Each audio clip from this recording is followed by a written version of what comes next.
నమస్తే. ఈరోజు మన స్టూడియోలో ప్రముఖ ఆధ్యాత్మికవేత్త, జ్యోతిష్య వాస్తు పండితులు బ్రహ్మశ్రీ ఉమామహేశ్వర సిద్ధాంతి గారు మనతో ఉన్నారు. గురుగారితో మాట్లాడదాం. గురుగారు నమస్కారం. ఆయుష్మాంతవ్.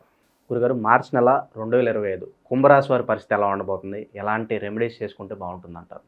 కుంభరాశి వారికి సాధ్యయోగము, బాలవకరణము. అసాధ్యాన్ని సుసాధ్యం చేద్దాము అని చెప్పేసి కుంభరాశి వారు అనుకుంటున్నారు. ఇది ఏలినాటి శని ప్రభావం కలిగి ఉన్న రాశే. అసాధ్యాన్ని సుసాధ్యం చేద్దాము అనుకుంటే మూర్ఖత్వపు విధానానికి దారితీస్తుంది. ఎప్పుడైతే మనము దుందుడుకు స్వభావంగా ఎదరికి అడుగులు వేస్తామో కాలు జారచ్చు, లేకపోతే ఇంకేమైనా జరగచ్చు, ఎదుర్కొంటాము ఉన్న రాయి తగలచ్చు, బొక్కబారులా పడి తల బొప్పి కట్టవచ్చు. దుందుడుకు స్వభావం అనేది కుంభరాశి వారికి యోగదాయకం కాదు.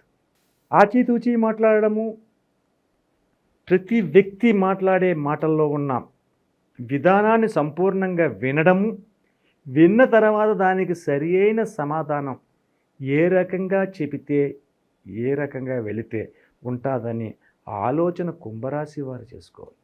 కుంభరాశి అంటే అర్థం పూర్ణ కుంభం, కుండ, నిండు జలం.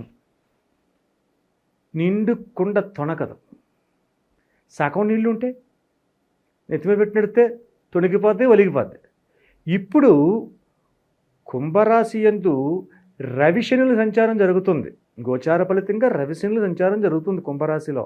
రవిశనుల సంచారం జరుగుతూ ఉండగా వచ్చిన విధానాలు ఏంటంటే శత్రుగ్రహ విధానాలే ఎక్కువగా ఉంటాయి. అంటే మీరు మాట్లాడే మాటకి ఎదుటి వాళ్ళు వక్రీకరిస్తారు. అంటే మంచి మాట చెప్పినా చెడ్డ మాటగా తెస్తారు, వక్రీస్తారు. అమ్మ అన్నాడు అన్నదానికి ఓరి నీ అమ్మ అన్నదానికి ఎంత తేడా ఉంటుందో అంత తేడా చూపిస్తున్నారు ఈ కుంభరాశి వారికి. వీళ్ళు అనలేదని వీళ్ళకి తెలుసు.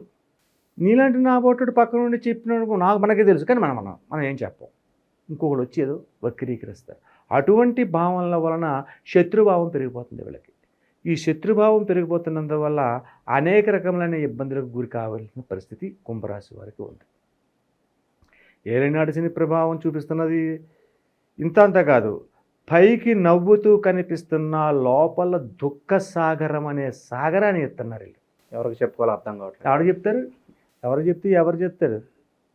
ఎంతసేపు నేటి యువత అవనే, నేటి సమాజం అవనే, నేటి వ్యక్తులు అవనే, నువ్వవనే, నేనవనే, మన బాధలు, మన కష్టాలు, మన సంతోషాలే కానీ ఎదుటివాడి యొక్క బాధని, కష్టాన్ని చూడరు ఎవరును. ఎదుటివాడి సుఖాన్ని, సంతోషాన్ని, ఆదాయాన్ని చూస్తారు. ఆడు బాగుపడకూడదు. కాబట్టి అటువంటి వారు ఈ రాశి వారికి ఎక్కువగా తారసపడుతూ ఉన్నారు. బంధువర్గం వారు, మిత్రవర్గం కాదు ఇక్కడ. మిత్రులు యోగదాయకమైన స్థితిగతుల్ని కలిగించే పరిస్థితి వీళ్ళకి కలిగిస్తున్నాను కూడా బంధువర్గం వాళ్ళే శత్రువర్గంగా మారిపోతున్నారు. బంధువర్గం అంటే పెద్ద దూరవర్గమా? బంధువర్గం అంటే అమ్మో ఎక్కడో పెదనాన్న మేనల్లుడు తమ్ముడు కొడుకు అని చెప్పి చెప్పక్కర్లేదు.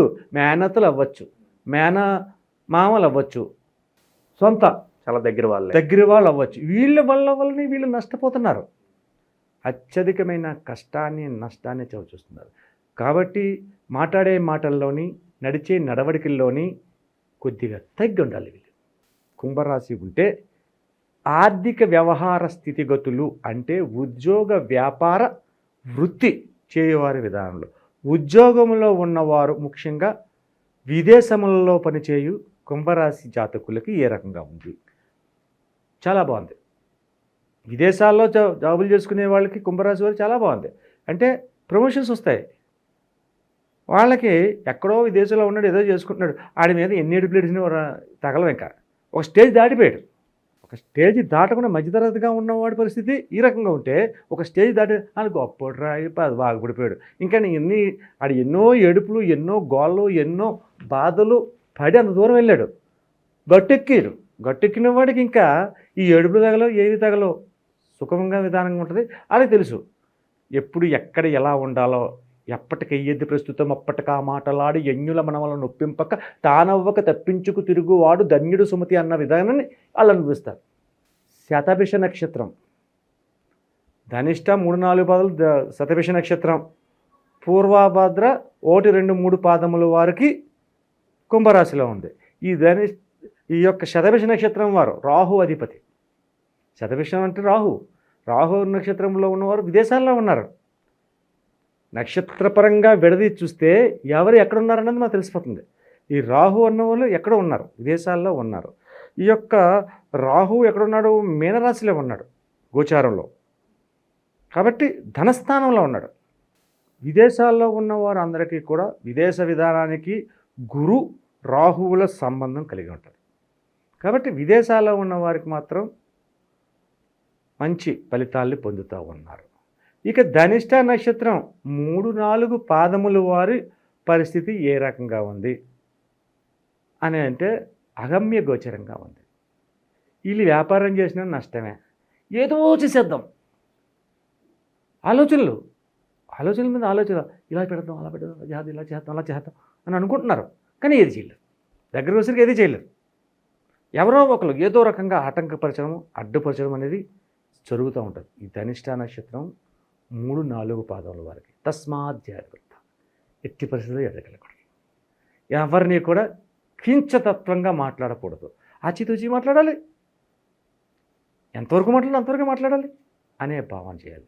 ఇక ఈ యొక్క కుంభరాశిలో ఉన్న ధనిష్ట నక్షత్రం అనండి, శతభిష నక్షత్రం అనండి, పూర్వభద్ర నక్షత్రం అనండి, ఈ రాశిలో ఉన్న ఈ నక్షత్రంలో అన్ని పాదములలో కూడా వ్యాపార రంగం ఎలా ఉన్నది అని ఆలోచన చేస్తాం.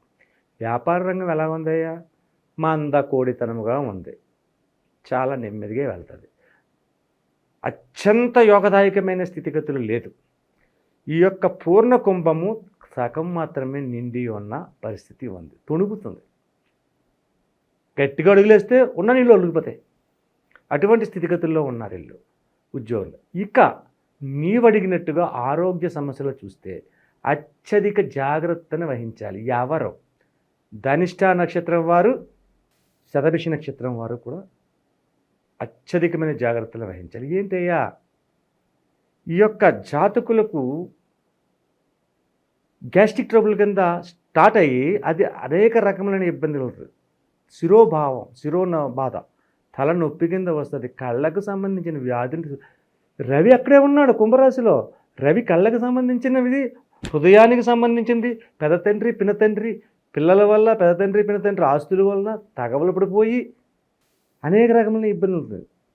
మణిపూర్వక చక్రానికి ఆధారమైనటువంటి రవి ఆ మణిపూర్వక చక్రానికి సంబంధించిన విధానాలను ఇస్తుంటారు. కాబట్టి ఈ యొక్క రాశివారు ఆరోగ్య విషయంలో అత్యంత జాగరూకత తీసుకోవాలి.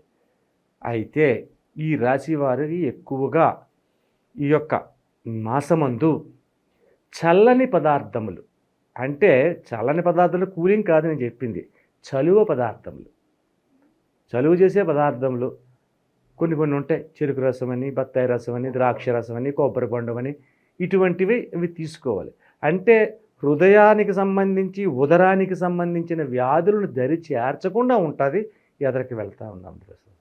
అలాగే బంధువులతోటి, ముఖ్యముగా బంధువులతోటి మాత్రం ఇందాక చెప్పుకున్నాం మనం, మేనత్తలో, పెద్ద తండ్రి పినతండ్రి బిడ్డలో, ఇటువంటి వారు అందరూ ఉన్నారన్నాం కదా. వీళ్ళందరూ శత్రువులే. వీళ్ళకి పైకి నవ్వుతూ మాట్లాడతారు, వెనకాతల గుడ్డ కాల్చి మొక్క మెత్తిసేస్తారు. ఎలా కుదురుతుంది? కాబట్టి అతి జాగరూకతగా ఉండాలి. వీరికి చెయ్యవలసిన ఈ యొక్క దోషములు తొలగి ఉన్నతమైన పరిస్థితులకి వెళ్ళాలి అంటే శతభిష నక్షత్రంలో ఉన్న వాళ్ళు అమెరికాలో ఉండో, యుఎస్లో ఉండో, లేకపోతే ఇంకా కెనడాలో ఉండో, సింగపూర్లో ఉండో యోగదాయకంగా ఉన్నారు. కాబట్టి అంత యోగదాయకానికి వీళ్ళు మనం వెళ్ళగలిగే పరిస్థితి మనం చెప్పలేకపోయినా కొద్దిగా గొప్ప చెప్పగలం. ఈ యొక్క పరిణామములు అంటే వాహన ప్రమాదములు జరగకుండా ఎదుటవారి నర దృష్టి పీడన తగ్గించే విధానంగా కొన్ని రెమెడీస్ ఉంటాయి, అవి చేసుకోవాలి. ఏం చేసుకోవాలయ్యా అంటే 25వ తారీఖు నాడు మతత్రయ ఏకాదశి. ఈ మతత్రయ ఏకాదశి నాడు ఉదయకాలంలోనే శివునికి అభిషేకాన్ని ఆచరించి ఉన్నతమైన విధంగా పూజా విధానాన్ని చేయండి, జరపండి. శివనామ సంకీర్తన చేయండి. ఇటువంటి ఎప్పుడైతే చేస్తారో ఈ యొక్క శివ అనుగ్రహం వల్ల మార్కండేయుడు వంటి వాడికే శివానుగ్రహం వల్ల అపమృత్య దోషము తొలగింది. ఓం త్రయంబకం యజామహే సుగంధిం పుష్టివర్ధనం ఉర్వారుకమివ బంధనాత్ మృత్యోర్మృత్యయమామృతాత్ అనే మంత్రాన్ని మార్కండేయ మహర్షి చేయించినందువల్ల ఆయన పునర్జీవుడుగా మారి ఎంతో కీర్తి ప్రతిష్టలు సంపాదించి చరిత్రలోని ఒక ఉన్నతమైన మహర్షిగా మిగిలాడు. అంతటి వాళ్ళ మనం కాకపోయినా అందులో ఎంతో కొంతలో కొంతైనా ఆవగింజలో అరభాగమైనా మనకు వస్తుంది కదా. మనకు ఆరగింజలో అరభాగం అంత వస్తే చాలు, ఉన్నతమైన స్థానాన్ని చేరుకుంటాం.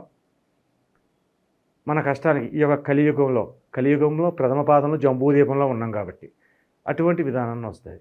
అలాగే మతత్రయ ఏకాదశి నాడే ఒక దోసెడు నువ్వులను తీసుకెళ్ళి చేపలు ఉండే చెరువు యందు కానీ కాలవ యందు కానీ సంప్రోక్షణ చేయండి ఉదయకాలాన్ని.